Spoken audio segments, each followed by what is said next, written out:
जय भारत बच्चा लोग। तो हमने लास्ट लेक्चर में वेक्टर के रिजोल्यूशन ऑफ कंपोनेंट्स भी हमने सीख लिया है और हमने कुछ स्पेशल टाइप के वेक्टर्स सीखे हैं ना। पोजीशन वेक्टर क्या होता है, डिस्प्लेसमेंट वेक्टर क्या होता है। तो डिस्प्लेसमेंट वेक्टर का तुम्हें न्यूमेरिकल्स में थोड़ा सा और कैसे यूज़ करना है उस पर एक एग्जाम्पल देखते हैं, फिर आगे बढ़ेंगे ना। मान लो मुझे किसी पर्टिकुलर पार्टिकल के बारे में ऐसा कुछ दिया हुआ है। क्या दिया हुआ है कि अब मैन है ना, हमारा पार्टिकल यहाँ पे मैन है, मैन ही चल रहा है, ठीक है। Goes 10 metre east,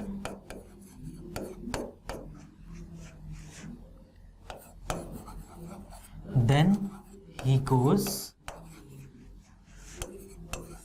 20 meters 37 degrees north of east, ठीक है। फिर देन अभी भी नहीं रुका है ना, ये जा ही रहा है, कुछ परेशानी होगी इसे क्या मालूम। Then he goes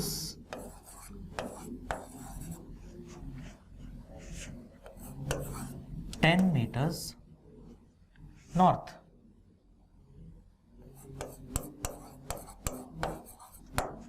find total displacement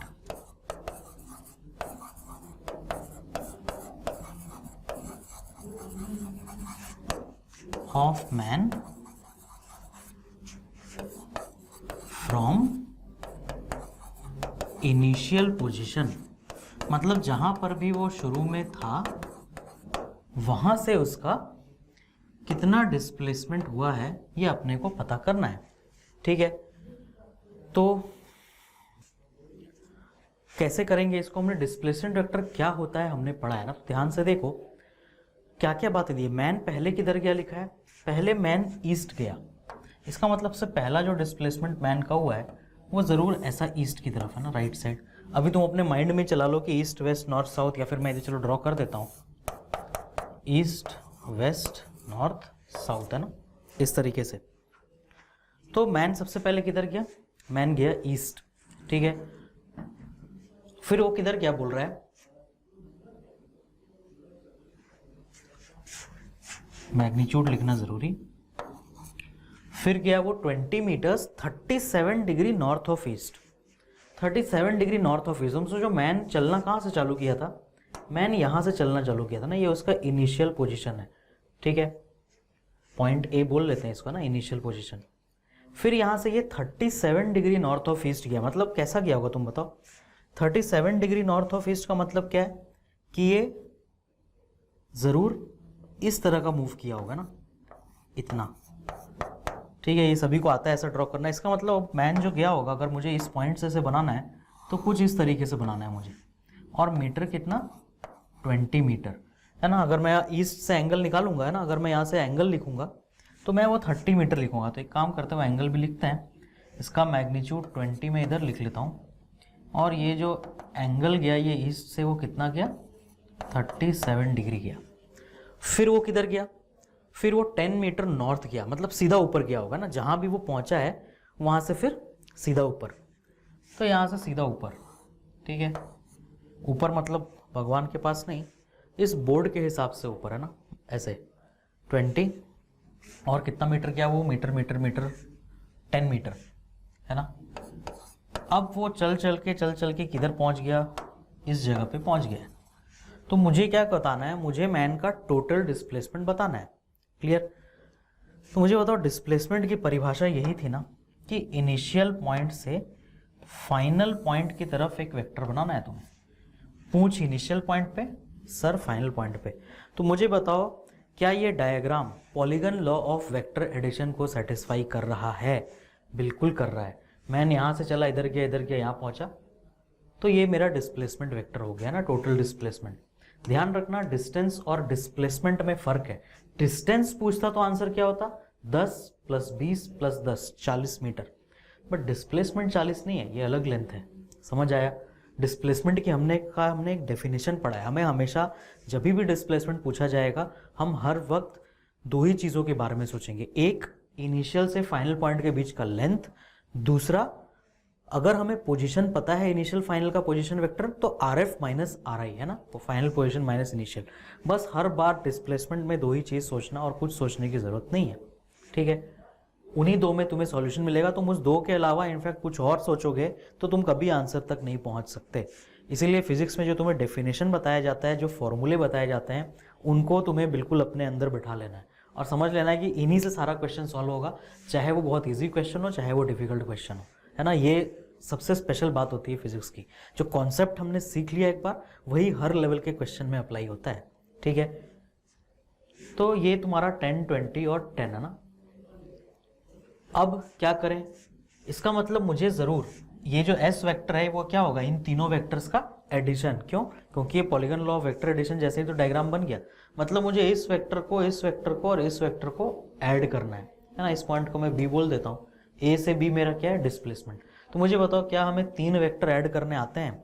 बिल्कुल आते हैं। तुम्हें इन तीनों वेक्टर को क्या करना पड़ेगा, तुम्हें इन तीनों वेक्टर को नॉर्थ ईस्ट साउथ वेस्ट के जैसा बना लेना पड़ेगा ना। तो मैं क्या करता हूँ, ये तीनों के तीनों वेक्टर बनाता हूँ, ठीक है। सबसे पहला डिस्प्लेसमेंट तुम्हारा किस तरफ हुआ, ईस्ट की तरफ। कितना ईस्ट में गए तुम, 10 मीटर्स, ठीक है। तो इसको मैं क्या बोल सकता हूँ, मान लेते हैं ये मेरा वेक्टर, इस वेक्टर को हम लोग बोल देते हैं, लेट अस से दिस इज वेक्टर ए, है ना। इसको हम वेक्टर ए बोल देते हैं। पहला डिस्प्लेसमेंट 10 मीटर ईस्ट। तो मुझे बताओ क्या मैं वेक्टर ए को 10 आई कैप लिख सकता हूँ? बिल्कुल लिख सकता हूँ। अब दूसरा displacement 37 degree north of east, मतलब ये एंगल कितना, 37 डिग्री। इसको मैं वेक्टर बी बोल देता हूँ। देखो डायग्राम में कंटिन्यूस बना था, डायग्राम में कंटिन्यू क्यों बनाया, क्योंकि वो कंटिन्यू चल रहा था, बट मुझे तो डिस्प्लेसमेंट वेक्टर चाहिए ना। इसका मतलब मुझे क्या करना है, मुझे कुछ भी करके मुझे इन तीनों वेक्टर को ऐड करना है। तो मुझे जो सबसे आसान तरीका आता है तीनों को ऐड करने का, मैं वही अप्लाई कर रहा हूँ। समझ आया, है ना। सबसे आसान तरीका ये ना कि यहाँ पे सब तीनों वेक्टर ड्रॉ कर दो, सबको आई कैप जे कैप में लिख दो और सबको ऐड कर दो। तो मैं वही कर रहा हूँ, ठीक है। तो 37 डिग्री नॉर्थ ऑफ ईस्ट और ये डिस्प्लेसमेंट इसने कितना लिया है, 20।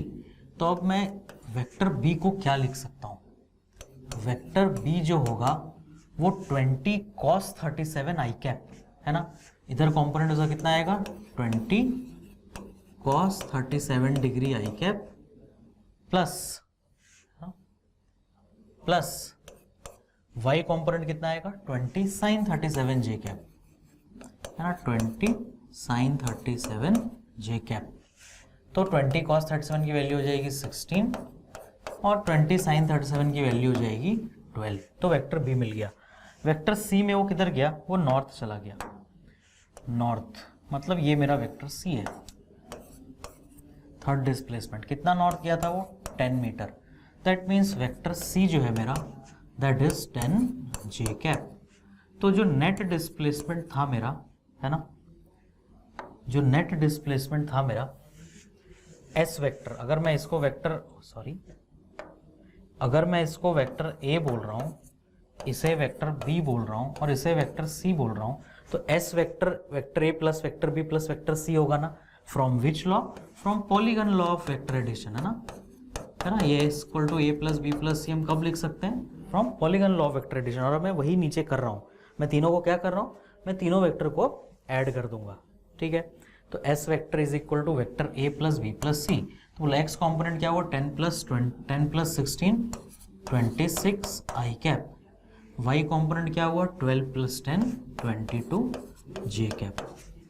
ये है मेरा डिस्प्लेसमेंट। अब इससे तुम मैग्नीट्यूड निकालो, डायरेक्शन निकालो, जो निकालना है निकालो, है ना। अगर कोई मैग्नीट्यूड पूछ ले डिस्प्लेसमेंट वेक्टर का तो क्या लिख दोगे, अंडर रूट ऑफ 26 का स्क्वायर प्लस 22 का स्क्वायर, है ना। सॉल्व कर लोगे इसे, तुम्हारा आंसर आ जाएगा, ठीक है। डायरेक्शन निकालने के लिए क्या करोगे, जो तुम्हारा रिजल्टेंट आएगा ना, इस रिजल्टेंट को मैं यहाँ पे बनाता हूँ, देखो, है ना। ये रिजल्टेंट जो है x और y दोनों में पॉजिटिव है ना। तो ये रिजल्टेंट मान लो s वेक्टर तुम्हारा नेट ऐसा आया, मैं इसी डायग्राम बना दिया ना।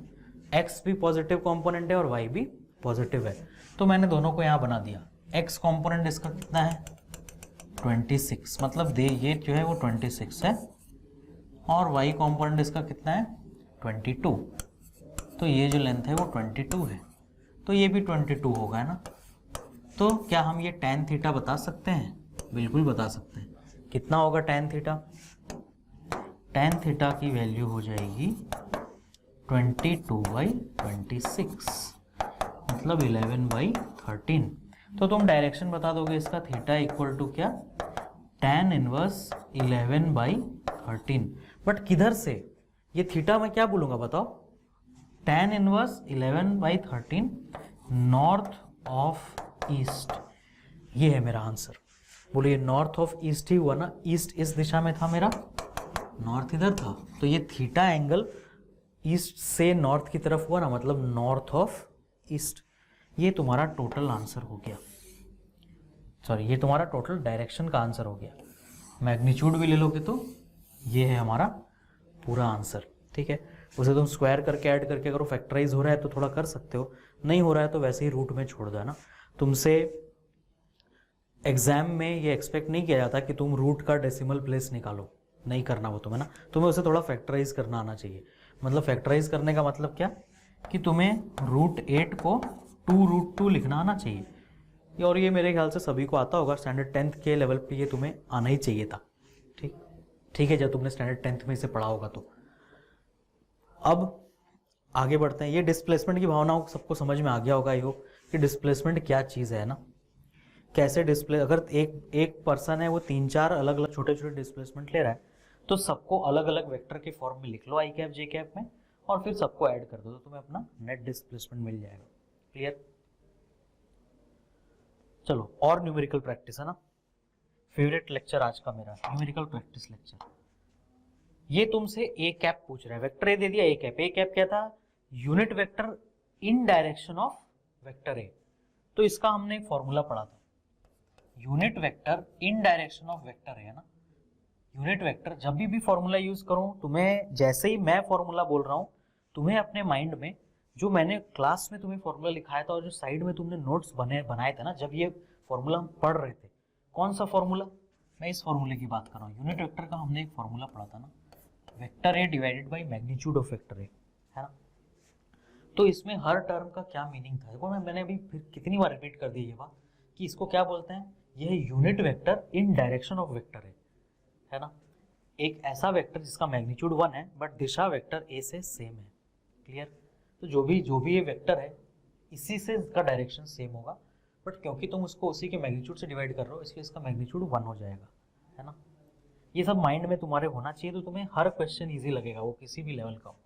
अब ये फॉर्मूले में डालते हैं, बोलो 3i cap plus 4j cap divided by magnitude of A. बताओ ए का मैग्नीट्यूड कितना होगा, √3² प्लस 4² होगा ना, √3² प्लस 4², ये कितना आएगा 5, तो ये हो जाएगा 3i cap plus 4j cap by 5।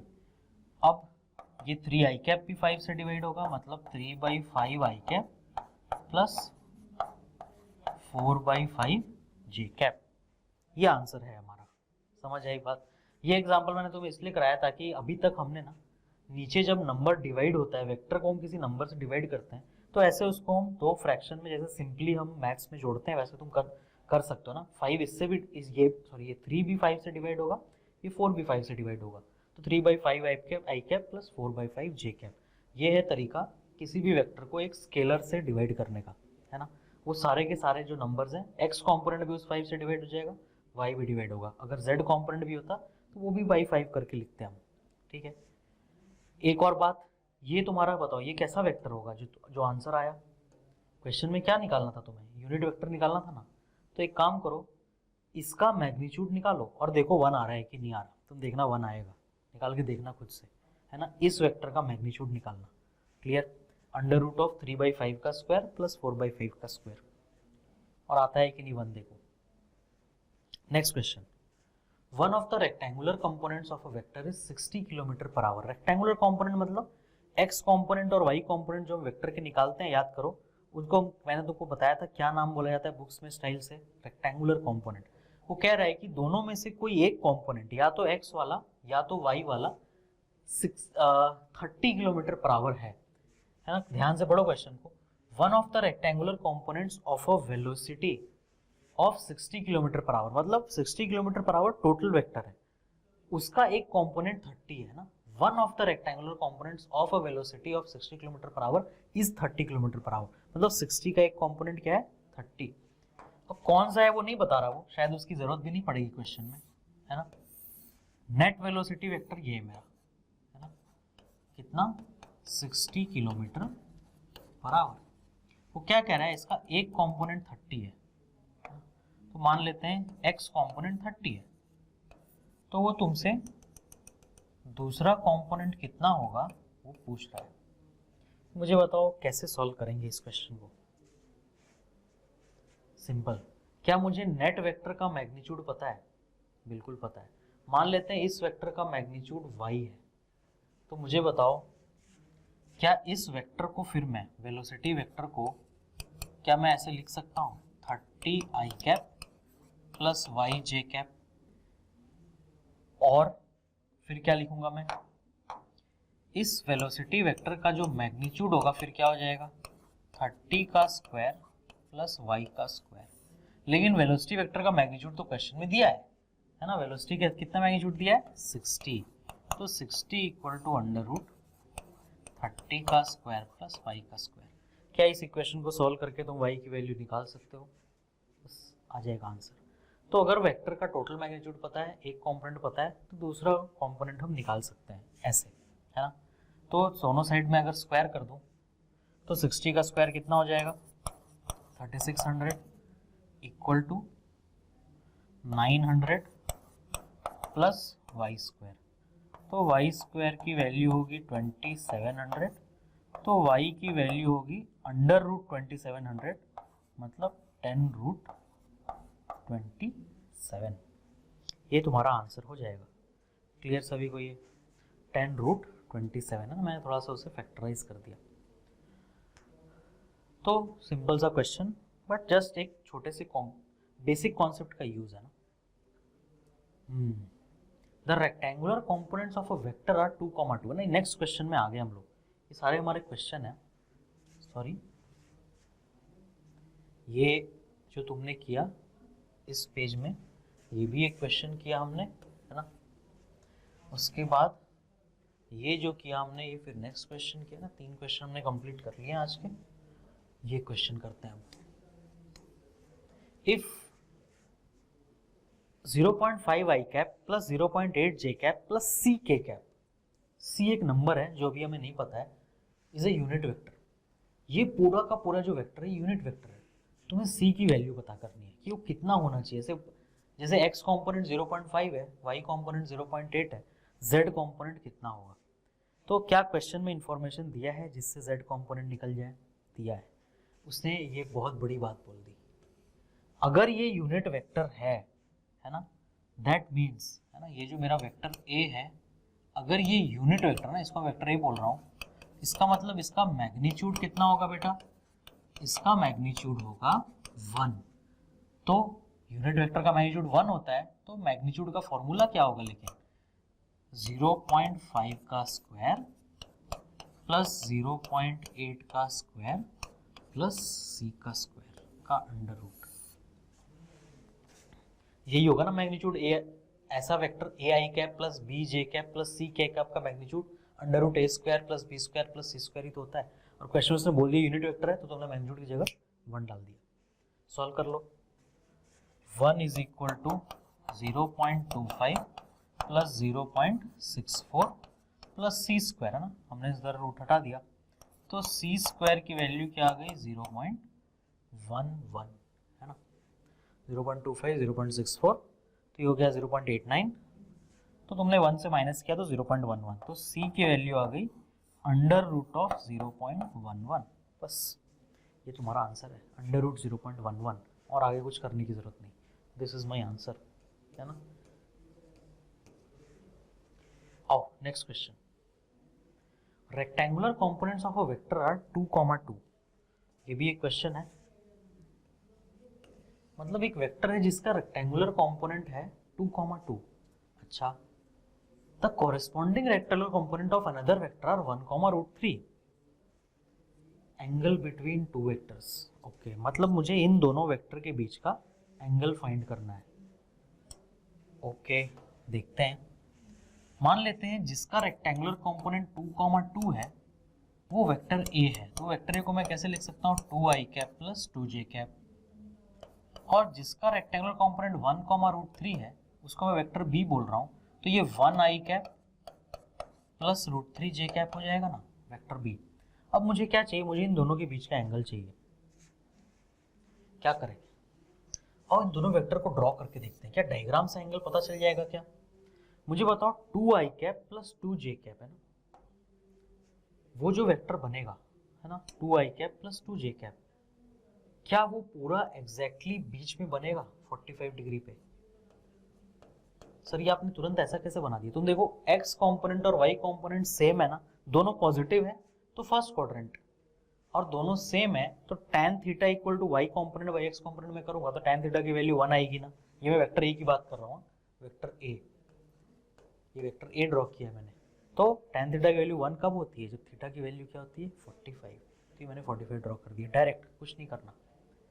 Vector B, बोलो यहाँ से tan थीटा जब मैं ड्रॉ करूंगा, tan थीटा क्या, जो एंगल वेक्टर बी बनाएगा x एक्सिस से, तो क्या y component by x component √3/1 कितना √3, तो थीटा कितना 60 डिग्री। इसका मतलब जो वेक्टर b है वो x एक्सिस से 60 डिग्री का एंगल बनाएगा, है ना। This angle is 60 degree. समझ आया सभी को ये जो एंगल मैंने ड्रॉ किया कि वेक्टर b 60 डिग्री बना रहा है x एक्सिस से और वेक्टर है 45, है ना। दोनों के कंपोनेंट दोनों पॉजिटिव थे तो दोनों के दोनों कहाँ पे बने, फर्स्ट क्वाड्रेंट में। क्या अब ये बताना मुश्किल काम है क्या कि जो ये एंगल है ए और बी के बीच का ये 15 डिग्री होगा, तो मेरा आंसर कितना हो गया 15 डिग्रीज। बस खत्म क्वेश्चन, ये है तुम्हारा सोल्यूशन। समझ आई बात। तो देखो क्वेश्चन पढ़ के कई बार तुम्हें लगता होगा कि पता नहीं ये कैसे होगा, है ना, लेकिन ये सोचना बहुत जरूरी है कि पता नहीं कैसे होगा, क्योंकि जब तुम सोचोगे ना कैसे होगा तभी तुम्हारे माइंड में पुराने कॉन्सेप्ट्स रिपीट होंगे कि सर ने क्या कुछ बताया है एंगल फाइंड करने का, है ना। तो अभी ये सबको समझ आ गया ना, ठीक है। तो ये एक इंपॉर्टेंट चीज है कि तुम देखो कि हर क्वेश्चन उन्हीं कॉन्सेप्ट से सॉल्व हो रहा है जो मैंने क्लास में कराया है। इस बात पे तुमको भरोसा रखना पड़ेगा कि जो भी क्लास में क्लास नोट्स में हो रहा है उसी से सब सॉल्व होगा, है ना। और ये भरोसा तुम्हें धीरे धीरे आएगा जब तुम देखते रहोगे। मेरे सॉल्व कर लेने से और तुम्हें समझ आ जाने से कहानी खत्म नहीं होती। तुम्हें उस चीज़ को माइंड में सेट रखना है कि अच्छा ऐसा कॉन्सेप्ट यहाँ पे यूज़ हुआ, तो हर बार जो सर बातें क्लास में समझा रहे हैं वो कहीं भी किसी भी न्यूमेरिकल में यूज़ हो सकता है, तो अपने को माइंड में रखना है ये चीज़। क्लियर। दो वेक्टर के बीच का एंगल निकालने का हम आगे चल के ना एक और बहुत अच्छा तरीका सीखेंगे। ये तो सिंपली डायग्राम से निकल आया, बट हम आगे चल के और भी एक अच्छा तरीका सीखेंगे, है ना। वहाँ पे और मजा आएगा और वो इससे भी इजी तरीका होगा। बट अभी हमने उस प्रोसेस को नहीं पढ़ा है, उसको मल्टीप्लिकेशन ऑफ वेक्टर्स कहते हैं, ठीक है। तो वेक्टर मल्टीप्लिकेशन में वो चीज़ आ जाएगी। क्लियर। अभी हमने रिजोल्यूशन ये सारी चीज़ें कंप्लीट कर ली, इसके बाद अपने को मल्टीप्लिकेशन में ही जाना है, बट पहले इन चीज़ों को कर लेते हैं।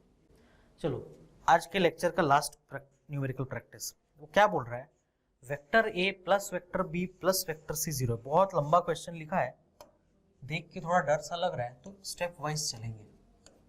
वो कह रहा है ये तीनों वेक्टर का सम 0 है ना। उसने स्मॉल ए small B small C use किया, कोई बात नहीं। कट ऑफ द 3 वेक्टर्स नहीं, आउट ऑफ द 3 वेक्टर्स, है ना। ये क्वेश्चन पहले प्रीवियस ईयर एग्जाम में आया हुआ क्वेश्चन है। Out of the 3 vectors A B and C 2 are equal in magnitude. A B and C, है ना, ए और एंड इसका दूसरे लाइन में रह गया, कोई बात नहीं। क्या बोल क्या रहा है उसको हम समझते हैं ना, भावनाओं को समझना ज्यादा जरूरी।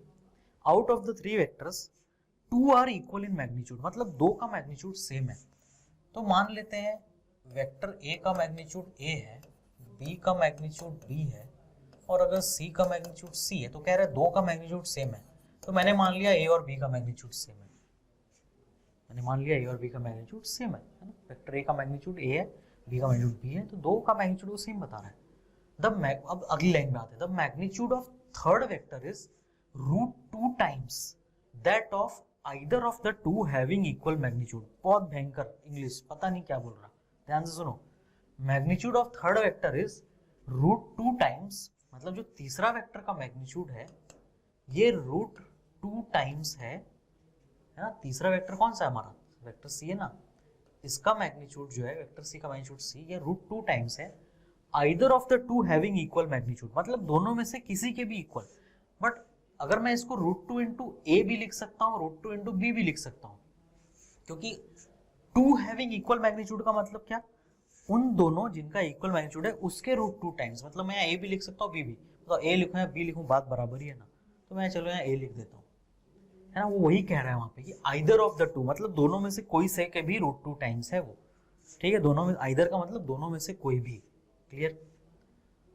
ओके, ए और बी और सी, तो ए की वैल्यू ए, बी की वैल्यू भी ए, है ना, ये तो ए ही हो गया, है ना। हमने क्या फाइंड आउट किया, चलो अभी तक जो हमने भावनाओं को हम समझ गए क्वेश्चन के, उसको लिखते हैं। ए की वैल्यू ए है, बी की वैल्यू भी ए है, बट सी की वैल्यू √2 है। इतना बात अपने को समझ में आ गया। ओ क्वेश्चन में आ गया अब, एंगल्स बिटवीन वेक्टरों से सीधा एंगल पूछ दिया। सर ये तो सिर्फ मैग्नीट्यूड बता रहा है, एंगल कैसे निकाले, कौन सा फॉर्मूला था, कौन सा फॉर्मूला था जो सिर्फ जिसमें मैग्नीट्यूड और एंगल आता था, मैग्नीट्यूड और एंगल आता था। क्या ये काम का नहीं है, इसका कुछ काम नहीं होगा क्या, बिल्कुल होगा। ये बोल रहा है कि vector A, vector B, vector C क्या है, इक्विलिब्रियम में है। इसका मतलब इस क्वेश्चन में इक्विलिब्रियम में क्या हमने कोई ऐसा फॉर्मूला पढ़ा जिसमें मैग्नीट्यूड और एंगल आता हो, लामीज थ्योरम याद आया, कुछ लामीज थ्योरम, है ना। कुछ बच्चे ये सोच रहे थे लामीज थ्योरम क्या अपने पिछले जन्म में तो नहीं पढ़ा है कभी, हाँ देखो क्लास नोट्स खोल के, पिछले जन्म में नहीं पढ़ा है, इसी जन्म में पढ़ाया था, है ना। तो लामीज थ्योरम बनाते हैं, vector A, vector B, vector C, फटाफट ABC बना डालें क्या, चलो ABC बना देते हैं। कौन सा कहाँ बनेगा मुझे पता नहीं है, वो तो जब एंगल निकल आएगा तभी पता चलेगा। हमें एंगल बिटवीन वेक्टर्स बताना है, ये तीनों एंगल पकड़ना है अपने को, है ना। तो मान लेते हैं ये वेक्टर ए है, मान लेते हैं ये वेक्टर बी है, ये वेक्टर सी है, तो ये एंगल जरूर अल्फा होगा, ये बीटा होगा, और सी के उल्टा वाला गामा होगा। हमें क्या आता है, हमें ये आता है a by sine alpha equal to b by sine beta equal to c by sine gamma, ये अपने को मालूम है। अब a by sine alpha, a का मैग्नीट्यूड तो a है, ये क्या हो गया a by sine alpha, b का मैग्नीट्यूड भी a ही है, तो ये क्या हो गया a बाई साइन बीटा, और c का मैग्नीट्यूड है √2a, तो उसको मैं लिख दिया √2a बाई साइन गामा।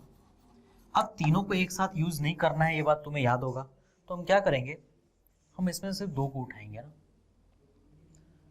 मान लो मैं सबसे पहले क्या कर रहा हूं, मैं इतने को उठा रहा हूं, तो बताओ इक्वेशन क्या बनेगा, इक्वेशन बनेगा a by sine alpha equal to a by sine beta. तो मुझे बताओ क्या ये a इस a को मार देगा, तो sine alpha equal to sine beta आया, है ना, साइन अल्फा इक्वल टू क्या आया, साइन बीटा। इससे क्या मिला मुझे, ये मुझे पता चल गया कि जरूर अल्फा इक्वल टू बीटा। ये मत सोचना कि साइन साइन को मार देगा, बट ऐसे नहीं मारता, क्योंकि साइन इंटू अल्फा नहीं है यहाँ पे ना, बट फिर भी दोनों क्योंकि साइन है ना, दोनों साइन है, तो अगर अल्फा का साइन और बीटा का साइन सेम है ना, साइन मतलब मैं ऐसा ही है नहीं, साइन थीटा वाला साइन की बात कर रहा हूँ, प्लस माइनस वाला साइन नहीं, तो जरूर अल्फा एंगल और बीटा एंगल भी सेम होगा ना, तभी तो उनका साइन थीटा सेम आ रहा है। समझ आई बात, इसीलिए अल्फा और बीटा क्या होगा, सेम। ये मेरा फर्स्ट इंफॉर्मेशन मिला मुझे, बड़ा इंपॉर्टेंट इंफॉर्मेशन ये ना, ठीक है। अब क्या करें, अल्फा और बीटा तो सेम हो गए, अब इधर से इन दोनों को ले लेते हैं, चलो इसे और इसे ले लेते हैं ना, इन दोनों को, तो क्या इक्वेशन मिलेगा, a by sine beta equal to √2a by sine gamma, ठीक है। अब इससे मुझे क्या पता चला, देखो ध्यान से ना, ये a ने a को तो मार दिया, इससे मुझे ये पता चला कि sign gamma by sine beta जो है वो √2 के बराबर है ना। Sign beta by sine gamma जो है वो किसके बराबर है, वो √2 के बराबर है। क्लियर सभी को ये चीज, तो मैं क्या लिख सकता हूँ, sine beta by sine gamma is equal to √2, sorry sine gamma by sine beta equal to √2। अब अल्फा और बीटा सेम है ये मुझे पता चल गया, और गामा और इसका रेशियो पता चला, बट अभी भी यार अल्फा बीटा गामा की वैल्यू नहीं निकल पे आ रही, वो कैसे निकल करके आएगी? तो तुम ध्यान से देखो इस क्वेश्चन में ना एक और छुपी हुई बात है। अगर ये तीनों इक्विलिब्रियम में हैं, दैट मीन्स ये क्या कर रहे होंगे? दैट मीन्स जरूर ये एक ट्राइंगल बना रहे होंगे। ये ए बी और सी मिलकर के क्या बना रहे होंगे? ट्राइंगल। तो ये चीज मुझे अब हिट कर रही है कि अगर मेरे तीनों साइड ए और √2a हैं, अगर मेरे तीनों साइड ए और √2a हैं, मतलब मेरा ट्राइंगल जरूर राइट एंगल ट्राइंगल आइसोसेलेस होगा। ए √a² + a² करो, तुम्हें √2a मिलेगा, है ना? ये पाइथागोरियल ट्रिपलेट्स हैं। समझ आई बात? वो बात क्वेश्चन में नहीं बताई, ये अपने को पकड़ना था, है ना? इसीलिए ये क्वेश्चन अच्छा क्वेश्चन है, ठीक है। a² + a² का अंडर रूट करो, तुम्हें क्या मिलेगा? √2a। इसका मतलब मुझे क्या पकड़ में आ गया बात कि दो एंगल इक्वल हैं। तुमने कहां से पता किया था? अभी तुमने यहां से पता किया था, अल्फा = बीटा, ये महाभारत से। बट मुझे बताओ, अगर ये आइसोसेलेस ट्राइंगल है तो कुछ भी हो जाए ये दोनों तो इक्वल होगा ही ना, ये दोनों तो इक्वल होगा ही। समझ आई बात तुम्हें? और ये तीसरा वाला जो साइड है तुम्हारा, ये कैसा है? √2a। इसका मतलब यहाँ ये जो तुम्हारा वेक्टर है ना, ये कौन सा? ये c है। मतलब c के सामने वाला एंगल तुम्हारा क्या होगा? c के सामने वाला एंगल तुम्हारा गामा बनेगा, है ना? c के सामने वाला। और इनमें से किसी भी एक को a वेक्टर ले लो, है ना? ये a वेक्टर ले लो, और ये वाला तुम्हारा b था, a और b का मैग्नीट्यूड सेम ही था। तो अब मुझे बताओ ये दोनों एंगल्स क्या बन रहे हैं? ये जरूर 45 डिग्री होगा और ये भी जरूर 45 डिग्री होगा। क्यों? क्योंकि दोनों एंगल इक्वल है और ये एक आइसोसेलेस ट्राइंगल है। तो उसने हमसे एंगल किसके किसके बीच में पूछा, ये ध्यान दो अब, है ना? उसने हमसे एंगल किसके बीच में पूछा? उसने मुझे तीनों वेक्टर्स के बीच का एंगल पूछा। तो वेक्टर ए, वेक्टर बी और वेक्टर सी अगर मैं बनाता हूं तो मुझे यहाँ पे एरो कैसे बनाने पड़ेंगे? अभी ये जितना कैलकुलेशन मैंने लामीज थ्योरम का किया है ना, अभी उसको बिल्कुल छोड़ दो। मैं तुम्हें शॉर्टकट बेस्ट तरीका बता रहा हूँ यहाँ सॉल्व करने का। लामीज थ्योरम मैंने क्यों अप्लाई किया? ताकि मुझे ये बात तुम्हें समझा सकूं कि जो ये रिजल्ट लामीज थ्योरम से आ रहा है ना, अल्फा = बीटा, दो एंगल, वही हमें इस राइट एंगल ट्राइंगल से भी मिल रहा है कि दो जो एंगल होंगे वो क्या होंगे? वो सेम होंगे, ठीक है। अब मैं ये पकड़ना चाह रहा हूं कि क्या यही अल्फा बीटा है क्या? क्योंकि मुझे वो वेक्टर्स के बीच का एंगल पूछ रहा है, और वेक्टर्स के बीच का एंगल जब भी तुमसे पूछा जाए तुम्हारे ऐसे कान खड़े हो जाने चाहिए, है ना? क्यों खड़े हो जाने चाहिए? क्योंकि हेड टू टेल है तो आंसर अलग आएगा, टेल टू टेल है तो आंसर अलग टाइप से आ सकता है ना? तो ये वेक्टर्स जो है ये कैसे रखे हैं मेरे को पता करना पड़ेगा। ये 45 डिग्री ए इस बी और इस सी के बीच का एंगल है कि नहीं है, इसके लिए मुझे पहले ड्रॉ करने पड़ेंगे वेक्टर्स के एरोज, है ना? क्योंकि मैंने तुम्हें दो तरीके सिखाए हैं, उनमें एंगल बिटवीन वेक्टर्स का एक कॉन्सेप्ट सिखाया है। क्या कॉन्सेप्ट सिखाया है? Head to head, tail to tail. बिना उसके कभी एंगल सोचना ही नहीं है तुमको। समझ आई बात? तो मैं यहाँ पे कंप्लीट करता हूँ डायग्राम, तुम देखो, है ना, ध्यान से। मुझे बताओ, अगर ये वेक्टर ए है तो मुझे a + b + c 0 तभी मिल सकता है अगर वो सेम ऑर्डर में एक पूरा ट्राइंगल कंप्लीट करे। याद करो, है ना, इक्विलिब्रियम में। तो अगर ये वेक्टर a है तो मान लेते हैं यहाँ से लेके यहाँ तक वेक्टर a है, और ये b है तो यहाँ से लेके यहाँ तक ये b होगा, और फिर यहाँ से लेके यहाँ तक c का एरो इधर होगा ना। ये c इस तरफ, a नीचे और b ऐसे, बोलो सेम ऑर्डर में हो गए। अब ये a b c है, अब एंगल पकड़ में आएगा। बताओ ए और बी के बीच का एंगल अब ये कैसे रखे हैं? ये सब हेड टू टेल रखे हैं, तो हम ऐसे एंगल नहीं बता सकते।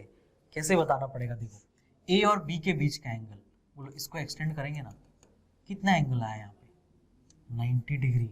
इसका मतलब वेक्टर ए और वेक्टर बी के बीच का जो एंगल है वो 90 डिग्री है।